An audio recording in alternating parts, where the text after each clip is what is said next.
Shalom saudara-saudari terkasih di dalam Kristus. Kita bertemu lagi di dalam persekutuan alumni dan pra-alumni Perkantas Lampung. Kita saat ini beribadah secara online di tempat masing-masing, dan biarlah kasih karunia dan sukacita dari Allah Bapa selalu berserta kita. Mari siapkan hati dan pikiran kita untuk beribadah kepadanya. Mari kita bersaat teduh.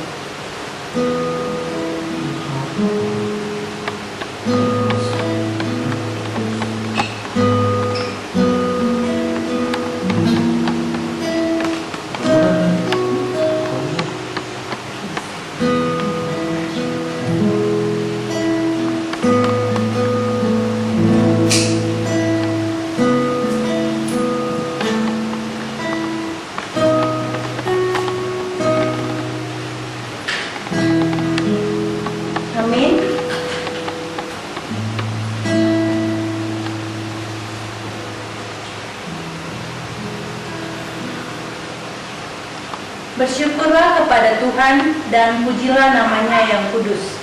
Pujilah Tuhan dan janganlah lupakan kebaikannya. Tuhan itu pengasih dan penyayang, panjang sabar dan besar kasih setianya. Segala yang kau jadikan itu akan bersyukur kepadamu ya Tuhan, dan orang-orang yang kau kasihi akan memuji engkau. Terpujilah Allah, hikmat-Nya besar.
Tesalonika 5 ayat 9-10.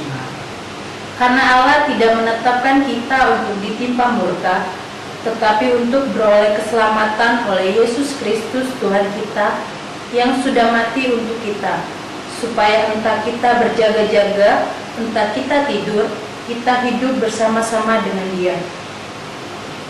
Karena kematian Kristus murka Allah tidak ditimpakan kepada kita, dan dosa-dosa kita dihapuskannya. Siapakah kita di hadapan Tuhan, sehingga Dia rela mati bagi kita?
Kekuatan sendiri dalam menghadapi situasi sulit yang terjadi pada saat pandemi corona. Kita merasa sehat dan baik-baik saja, dan lupa menyadari bahwa itu semata-mata karena anugerah dan penyertaan Allah.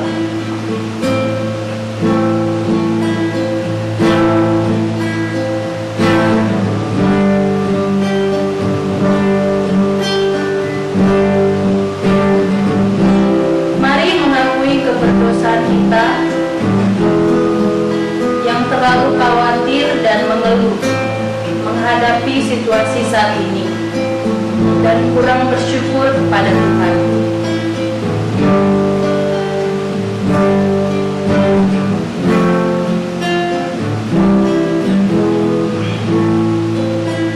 Mari mengakui keberdosaan kita yang berfokus kepada diri sendiri dan terkadang lupa menyatakan kasih Kristus di sekitar kita.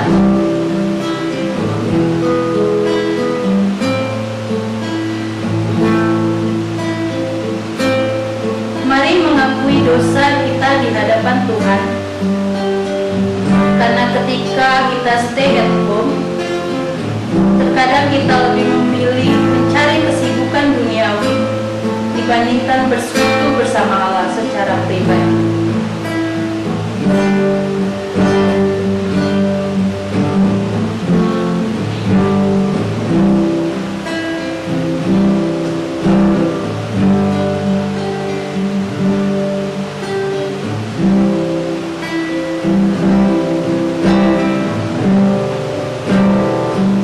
Mari kembali kita pujikan bait kedua.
Yesus yang telah mati di kayu salib dan bangkit dari maut memberikan pengharapan baru bagi para murid-Nya dan setiap orang percaya yang ada di muka bumi. Pengharapan baru yang boleh Tuhan berikan, memberikan hidup yang baru bagi setiap orang yang percaya.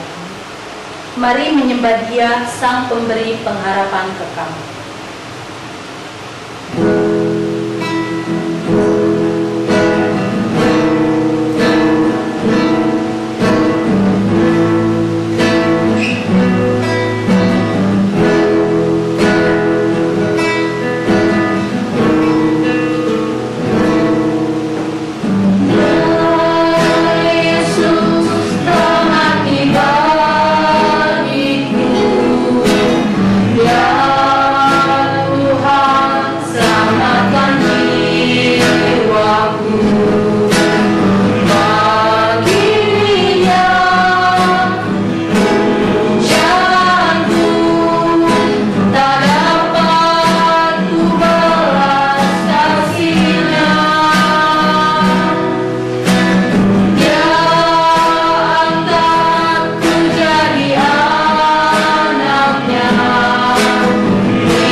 Sebelum kita merenungkan firman Tuhan, mari kita berdoa. Tuhan Allah yang baik, kiranya Engkau bertahta dalam hati pikiran kami, sehingga kami boleh mengerti dengan jelas apa yang Engkau inginkan untuk kami pahami, dan apa yang Engkau inginkan untuk kami kerjakan dalam kehidupan kami. Terima kasih Tuhan, kami berdoa. Amin. Tema dari persekutuan umum hari ini adalah kebangkitan Kristus memberi pengharapan. Ya, bicara soal harapan,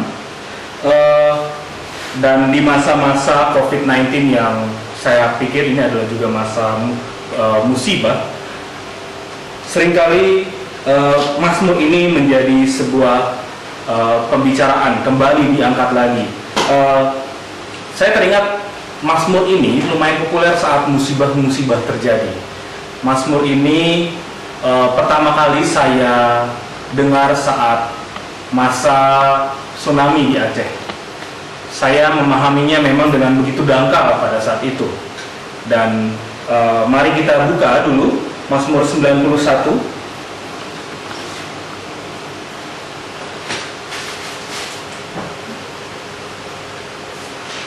Karena ini khotbah topikal, sehingga saya tidak akan mengeksposisi Mazmur 91 secara penuh.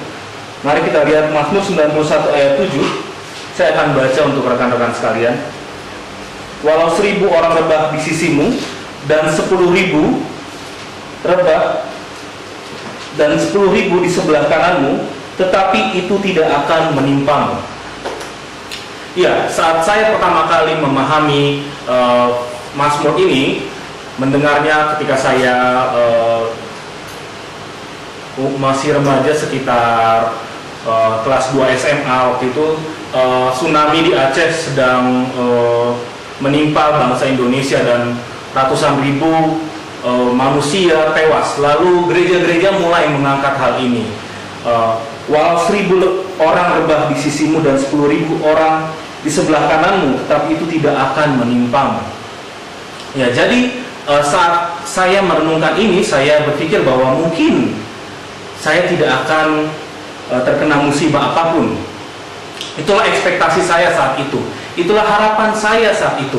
Ketika saya menjadi seorang Kristen, saya tidak terkena musibah apapun. Bahwa Tuhan akan jauhkan saya dari bencana maupun musibah. Tapi kita sama-sama sadar bahwa itu adalah pemahaman yang salah. Kita tahu betapa banyaknya saksi-saksi iman. Kalau kita lihat Ibrani, di Ibrani 12, banyak sekali saksi-saksi iman, raksasa-raksasa iman yang justru mati entah karena musibah atau karena mempertahankan imannya. Jadi pertanyaannya adalah, apakah pemazmur salah? Apakah ekspektasi saya saat itu salah? Ya, kita sama-sama menyadari bahwa memang sebenarnya ini adalah sebuah pemahaman yang sangat prematur, yang tidak kekal. Kalau kita lihat Mazmur 91 ini pun juga dikutip oleh iblis saat mencobai Yesus Kristus di masa-masa 40 hari puasanya. Kita bisa lihat di Lukas 4 ayat 9-10. Silakan coba dibuka Lukas 4.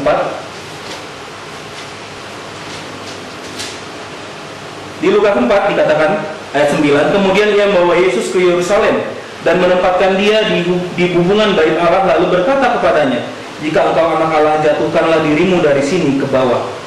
Sebab ada tertulis, mengenai engkau ia akan memerintahkan malaikat-malaikatnya untuk melindungi engkau.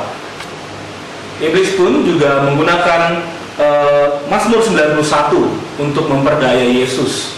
Kita bisa lihat di Lukas 9 ayat 10. Lukas 4 ayat 9-10. Intinya iblis ingin menyampaikan bahwa bila Tuhan sangat mengasihi Yesus, maka Tuhan tidak akan membuat Yesus menderita. Tapi Yesus, kita tahu sendiri, itu menolak apa yang disampaikan oleh iblis. Karena bila kita percaya hal ini, ketika penderitaan datang dan kita mempercayai bahwa penderitaan itu tidak akan datang hanya karena kita memahami sepenggal Mazmur 91 ini, maka kita pun sangat mungkin meninggalkan Tuhan. Ini adalah cara cerdik iblis untuk memperdaya umat percaya. Jadi kita harusnya bertanya, apakah makna sejati Allah melindungi? Kita lihat Lukas 21 ayat 16-18. Bagaimana Allah melindungi kita bagaimana prinsip Yesus Kristus melindungi umat manusia yang dikasihinya. Lukas 21 ayat 16 sampai 18 dikatakan, dan kamu akan diserahkan juga oleh orang tuamu, saudara-saudaramu, kaum keluargamu, dan sahabat-sahabatmu, dan beberapa orang di antara kamu akan dibunuh, dan kamu akan dibenci semua orang oleh karena namaku, tetapi tidak sehelai pun dari rambut kepalamu akan hilang. Ini adalah sesuatu yang sangat mungkin kontradiktif. Yesus menyampaikan beberapa darimu akan dibunuh, tetapi juga disampaikan, tetapi tidak ada sehelai pun dari rambut kepalamu akan hilang. Bukankah ini sangat kontradiktif? Atau memang mungkin kita bisa menyimpulkan bahwa yang dibunuh hanya murid-murid yang tidak taat. Tapi kita juga temukan kenyataan bahwa konteks ini tidak mengatakan mereka adalah murid-murid yang tidak taat. Setelah kita lihat ke depannya, memang ternyata banyak sekali murid-murid mati, dibunuh karena memperjuangkan iman, karena memberitakan Injil. 12 murid setelah kisah para rasul, setelah kisah para rasul 1 itu 11, mungkin diantara mereka 11 itu yang mati secara tidak wajar, dan mungkin hanya Yohanes yang mati wajar. Jadi apa maksudnya? Apa makna dari Mazmur 91 tadi dengan Lukas ini, Lukas 21 ini? Apakah ini sesuatu yang sangat berbeda? Apakah firman itu bertentangan? Tetapi saya menghayatinya ini bukanlah sesuatu yang bertentangan. Ini saya mengutip Tim Keller, dia menyatakan seperti ini. Dia menyimpulkan bahwa yang disampaikan Yesus di Lukas 21 ini adalah, bila ada sesuatu dalam hidupmu yang lebih penting dari Allah, maka kau sama sekali tidak aman. Jadi apakah yang membuat manusia aman? Apakah yang membuat seorang Kristen itu aman? Itu adalah Allah. Kita lihat hidup menjadi penuh harapan. Hidup yang penuh harapan bukanlah hidup yang aman dan hidup yang nyaman. Hidup kita penuh harapan karena kita percayakan kehidupan kita kepada Allah, Sang Empunya hidup. Dan inilah bagaimana Allah melindungi manusia. Kita lihat dari Matius 23 ayat 37. Yesus menyampaikan, sama seperti induk ayam mengumpulkan anak-anaknya. Maksudnya apa? Seperti induk ayam yang mengumpulkan anak-anaknya. Kalau kita tahu induk ayam yang melindungi anak-anaknya dengan sayapnya, itu artinya induk ayam rela terkena mungkin terkena panas matahari, ataupun mungkin terkena patukan atau hewan-hewan lain yang ingin menyerang anak-anaknya. Induk ayam yang terluka demi anak-anaknya. Beginilah Yesus melindungi kita. Kristus melindungi kita dengan cara mengorbankan dirinya di kayu salib. Dia melindungi kita dari kematian kekal. Bila kita terluput dari penderitaan, mari kita berkata, terpujilah Allah. Bila penderitaan ternyata harus menimpa kita, mari kita juga menyatakan lebih keras lagi, terpujilah Allah. Ini yang menjadi masalah. Bila Kristus sudah mati buat kita supaya kita hidup kekal, ini saya lihat ada di beberapa YouTube channel, ada yang menyatakan bahwa kalau Kristus sudah mati menebus dosa kita agar kita terluput dari kematian kekal, apa pentingnya lagi Kristus bangkit? Mengapa Kristus harus bangkit sebagai Allah? Apa pentingnya lagi? Kan manusia sudah ditebus dalam dosa, ditebus dalam karya Yesus di kayu salib, sehingga manusia ya sudah selamat. Apa pentingnya lagi Kristus bangkit?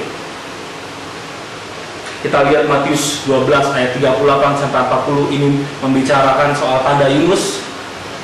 Yunus di hari yang ketiga dimuntahkan keluar dari perut ikan, lalu Kristus Yesus di hari yang ketiga dia bangkit dari antara orang mati. Apa maksudnya? Tanda Yunus menunjukkan bahwa keilahian Kristus itu sungguhlah nyata, menunjukkan apa yang dikatakan Yesus itu benar, apa yang diklaim Yesus sebelumnya, bahwa dia akan bangkit pada hari yang ketiga, itu adalah sebuah kenyataan. Bila Yesus tidak dari Bapa dan Bapa tidak berkenan pada Yesus, maka Yesus tidak akan bangkit dan dia bukanlah Allah. Kebangkitan adalah peristiwa yang membuktikan keilahian Yesus dan membuktikan bahwa yang dikatakan Yesus itu benar. Matius 27 ayat 62 sampai 63, imam-imam kepala memohon pada Pilatus agar kuburnya dijaga, agar mayatnya tidak dicuri murid-murid. Karena ini adalah bagian yang sangat krusial untuk membuktikan bahwa apakah murid-murid Yesus atau Yesus yang benar atau para ahli Taurat dan orang-orang Farisi yang benar. Tapi kita tahu benar kenyataan bahwa Kristus bangkit dari kubur itu sangat sulit disangkal. Kristus bangkit ini sesuatu yang sangat jelas dan terlalu sulit dibantah, karena saat itu ada penjagaan dari prajurit Romawi, sehingga sangat tidak mungkin murid-murid itu bisa mengalahkan para prajurit Romawi untuk mengambil mayat Kristus. Sehingga rekan-rekan, Kristus bangkit ada hari esok. Kita itu seringkali menyanyikan, sebab dia hidup ada hari esok, sebab dia hidup ku tak gentar. Pertanyaannya adalah, hari esok seperti apa? Kita lihat dari 1 Korintus 15 ayat 14. Paulus mengatakan, sia-sialah pemberitaan kami dan sia-sialah juga kepercayaanmu bila Kristus tidak bangkit. Apa yang sia-sia?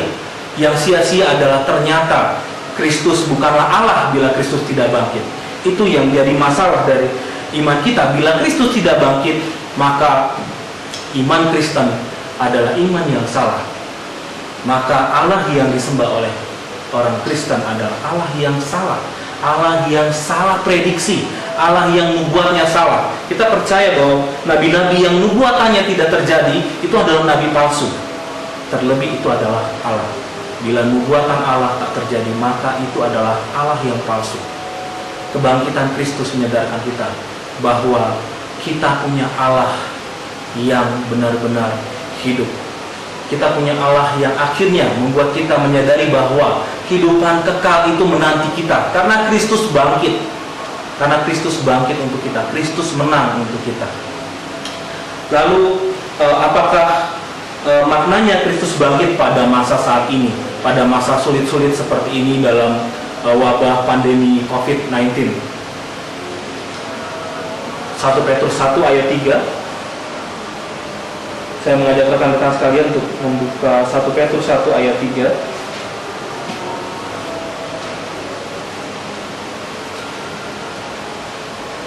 Saya akan bacakannya. Terpujilah Allah dan Bapa Tuhan kita Yesus Kristus, yang karena rahmat-Nya yang besar telah melahirkan kita kembali oleh kebangkitan Yesus Kristus dari antara orang mati, kepada suatu hidup yang penuh pengharapan. Ya, bila kita lihat latar belakangnya, pembaca pertama surat ini adalah orang-orang yang sedang mengalami atau sangat mungkin akan mengalami penderitaan. Kita lihat di ayat 6, 1 Petrus 1 ayat 6, dikatakan, sekalipun sekarang ini kamu seketika harus berduka cita oleh berbagai-bagai pencobaan. Jadi ini jelas tulisan yang disampaikan oleh orang-orang yang sedang mengalami penderitaan atau sangat mungkin akan mengalami penderitaan. Jadi apa yang kita bisa ambil dari ayat ini?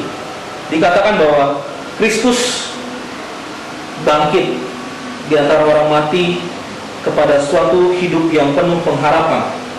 Iya, kalau kita baca versi lainnya, itu bukan sekedar hidup yang penuh pengharapan, tetapi kita lihat kalau teman-teman baca versi Inggrisnya, rekan-rekan baca versi Inggrisnya, itu ada yang menuliskan bahwa saya mengartikan itu adalah pengharapan yang hidup.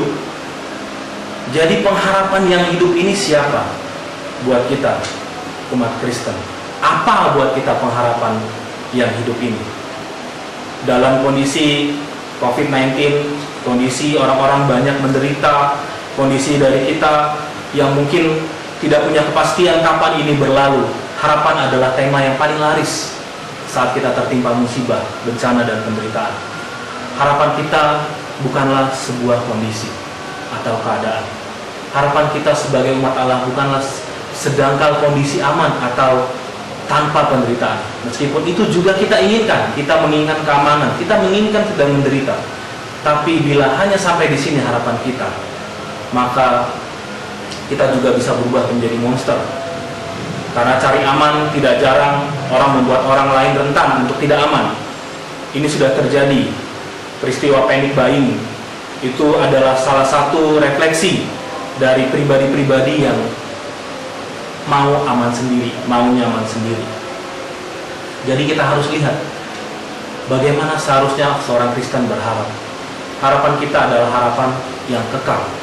Dan harapan yang kekal itu adalah harapan yang tidak bisa punah. Harapan yang tidak bisa hilang karena keadaan lagi sulit. Harapan kita bukanlah relasi kita dengan keluarga kita. Harapan kita bukanlah anak saya baik-baik saja, mama papa saya baik-baik saja. Ya, kita boleh harapan itu. Tapi itu bukanlah harapan utama kita sebagai seorang Kristen. Harapan kita adalah kita hidup selayaknya murid-murid Kristus, orang yang telah lahir kembali karena kebangkitan Yesus Kristus dari antara orang mati. Orang yang telah mengalami hidup baru, memiliki harapan yang berbeda dari orang-orang yang lain yang tidak mengalami hidup baru. Harapan kita adalah Kristus. Harapan kita adalah Kristus akan bersama dengan kita kelak. Sehingga hiduplah selayaknya orang yang mengharapkan Allah, dan matilah sebagai orang yang mengharapkan Allah. Ini cukup sulit buat saya pribadi.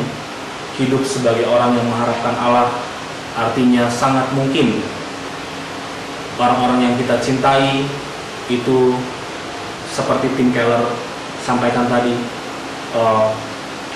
bisa saja itu semua bisa kita tempatkan di atas Allah, dan itu adalah harapan yang salah. Harapan kita adalah Allah.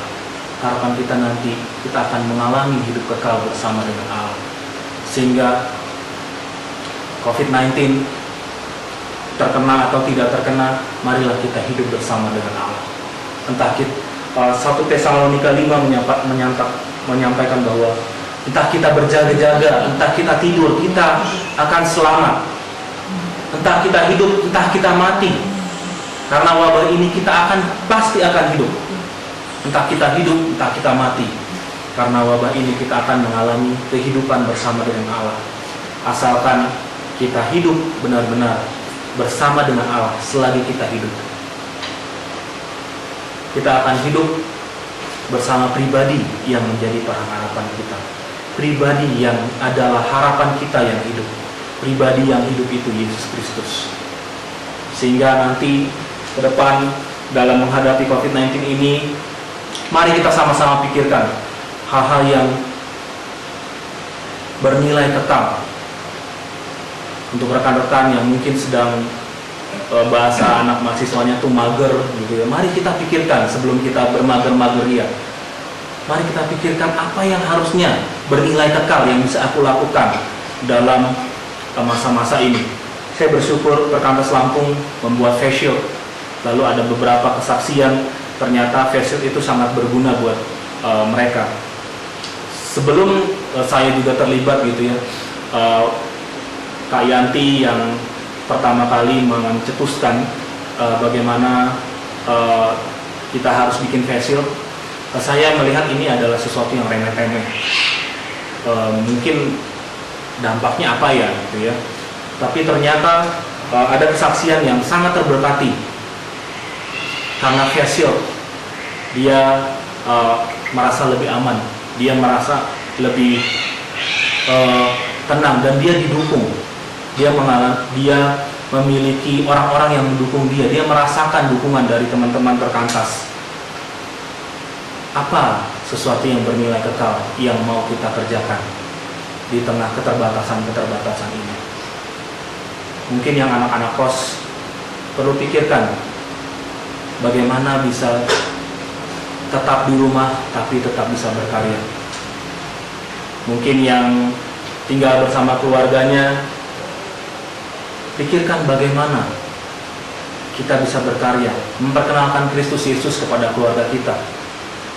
Karena kita percaya Injil adalah hal yang terus-menerus kita harus kerjakan, kita harus beritakan, baik orang yang sudah percaya ataupun yang belum. Mari, saya ajak rekan-rekan untuk berkarya di tengah keterbatasan-keterbatasan ini, Mari kita berkarya untuk memberitakan Injil dalam masa-masa sulit ini. Mari kita berdoa. Tuhan, kami bersyukur bila Tuhan izinkan kami hidup di masa ini, sehingga ketika pandemi ini ada ya Tuhan ya Bapa, kami tetap bisa melakukan hal-hal yang berarti. Kami bersyukur bila teknologi bisa mendukung kami ya Tuhan ya Bapa, sehingga kami bisa memberitakan Injil dengan efektif meskipun kami terpaksa harus di rumah ya Tuhan ya Bapa. Biarlah ya Tuhan ya Bapa, firman yang tidak sempurna ini yang hamba sampaikan, boleh Engkau yang sempurnakan ya Tuhan. Bila ada hal-hal yang tidak berkenan di hatimu ya Tuhan ya Bapa, biarlah Tuhan yang perbaiki ya Tuhan. Terima kasih Tuhan, kami serahkan doa kami hanya dalam nama tunggal Yesus Kristus Juru Selamat kami yang hidup. Amin. Pengharapan adalah kekuatan untuk tidak menyerah dalam segala persoalan hidup. Pengharapan menolong seseorang untuk semangat dalam menjalani kehidupan sehari-hari, bahkan dikala isolasi, karantina, dan bekerja dari rumah.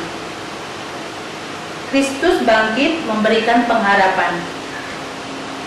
Kristus melindungi kita dengan cara mengorbankan dirinya di kayu salib, dan pada hari ketiga Yesus bangkit. Kebangkitan Yesus menyatakan keilahian Yesus, dan Yesus berasal dari Bapa. Kita diselamatkan dan hidup oleh anugerah-Nya. Mari kita kembali bersekutu kepada Allah dan hidup dalam pengharapan, karena Dia hidup, ada hari esok. Hidup jadi berarti sebab Dia hidup.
Bagi saudara-saudari yang mau memberikan persembahan, bisa mengumpulkan persembahan hari ini di ibadah selanjutnya ketika sudah beribadah bersama di rumah persekutuan.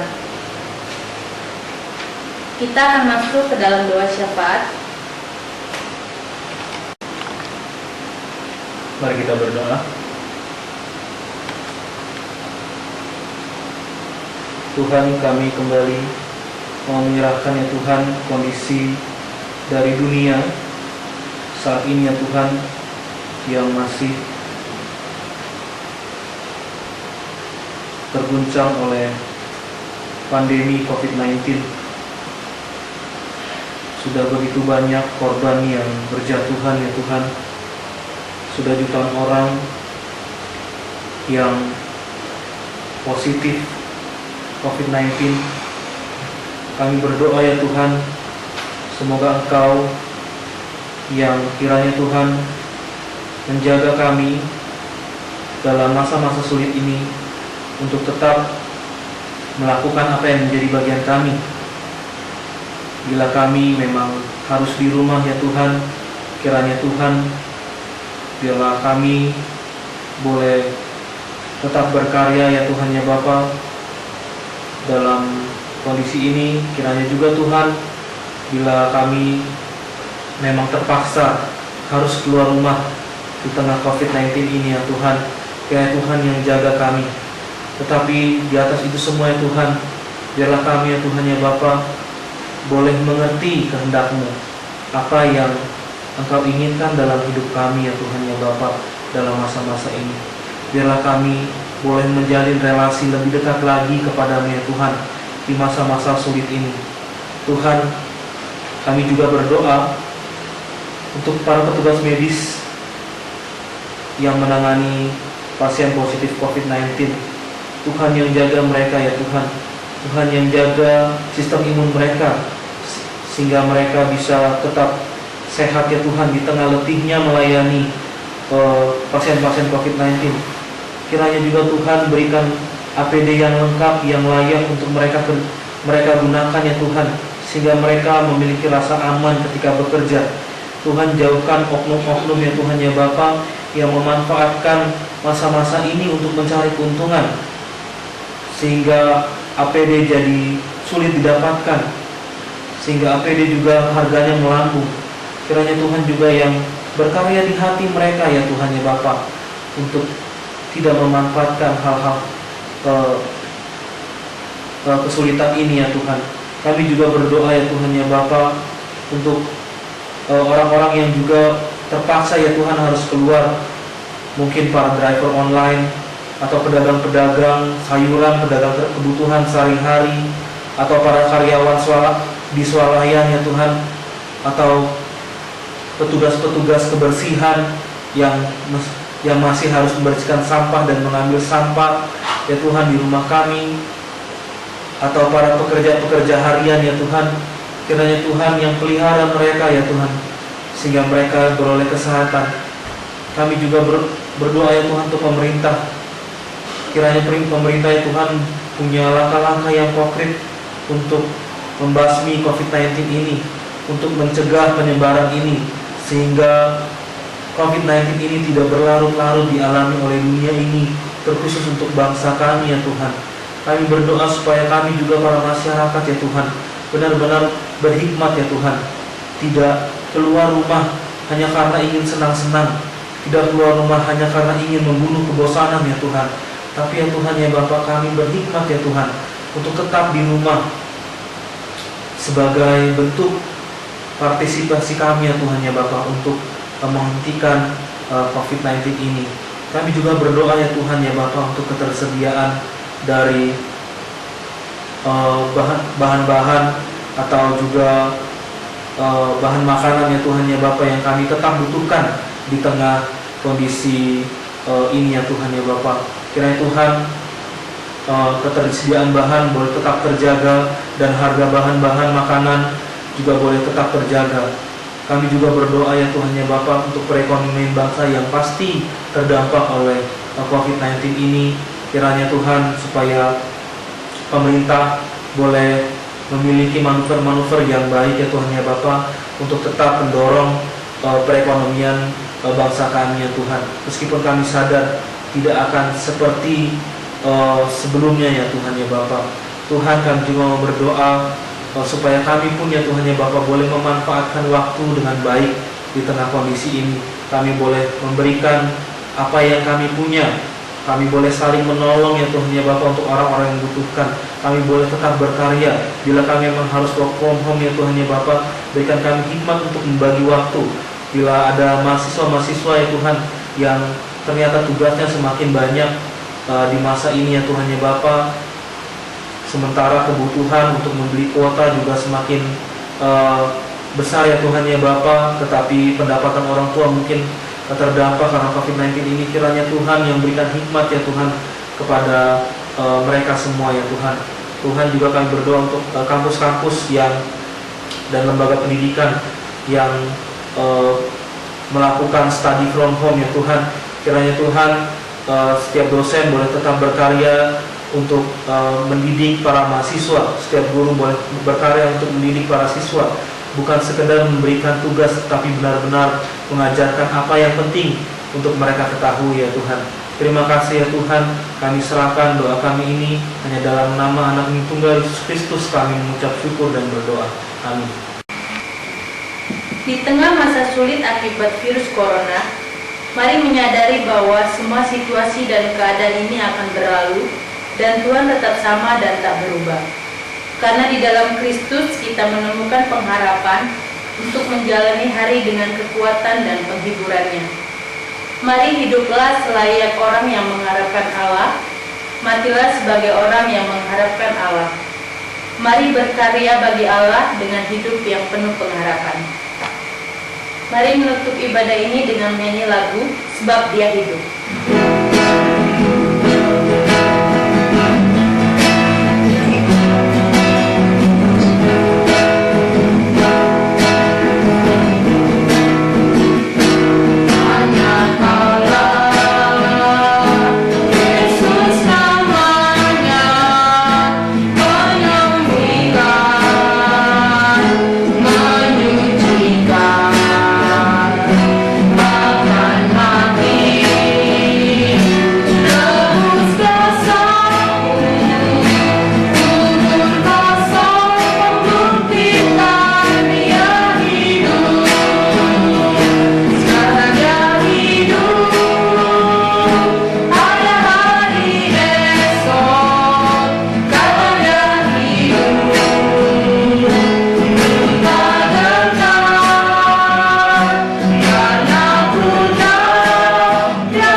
Ibadah kita sudah selesai.